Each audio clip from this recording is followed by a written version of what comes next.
திருப்பூர் திருப்பூர் மாவட்டம் அவிநாசியை அடுத்த துலுக்கமுத்தூர் ஊராட்சியில் கூட்டுறவு பால் கொள்முதல் சங்கம் செயல்பட்டு வருகிறது.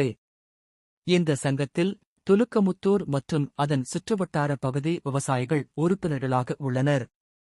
இந்த சங்கத்தில் பால் கொள்முதலில் லட்சக்கணக்கில் முறைகேடு நடந்து இருப்பதாகவும், இதுகுறித்து விசாரித்து நடவடிக்கை எடுக்க வேண்டும் என்றும் கடந்த 2025ஆம் ஆண்டு கலெக்டர் அலுவலகத்தில் பொதுமக்கள் மனு கொடுத்தனர். 22 லட்சம். இதுகுறித்து விசாரிக்க கலெக்டர் உத்தரவிட்டார்.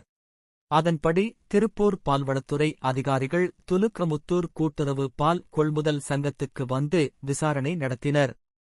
இதையடுத்து விசாரணை அறிக்கை கடந்த மார்ச் மாதம் 3 தேதி கலெக்டரிடம் சமர்ப்பிக்கப்பட்டது. அந்த அறிக்கையில் கூட்டுறவு பால் கொள்முதல் சங்கத்துக்கு ரூ. 21,91,000 நிதி இழப்பு ஏற்பட்டது உறுதி செய்யப்பட்டது.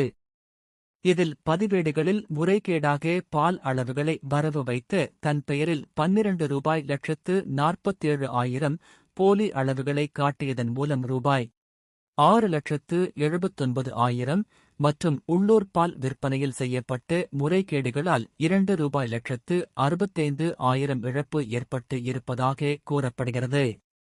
முழு பொறுப்பு.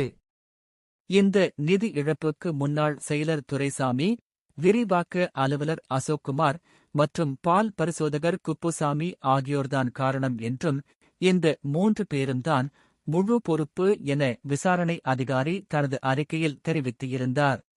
இதற்கிடையில் பொதுமக்கள் கொடுத்த புகார் தொடர்பாக விசாரணையில் இருந்து தப்பிக்க கூட்டுறவு பால் சங்க பால் பரிசோதகரின் உதவியாளர் ஜெயக்குமார் முறைகேடு ஆதாரங்களை அழிக்கும் விதமாக பேசிய ஆடியோ வெளியானது.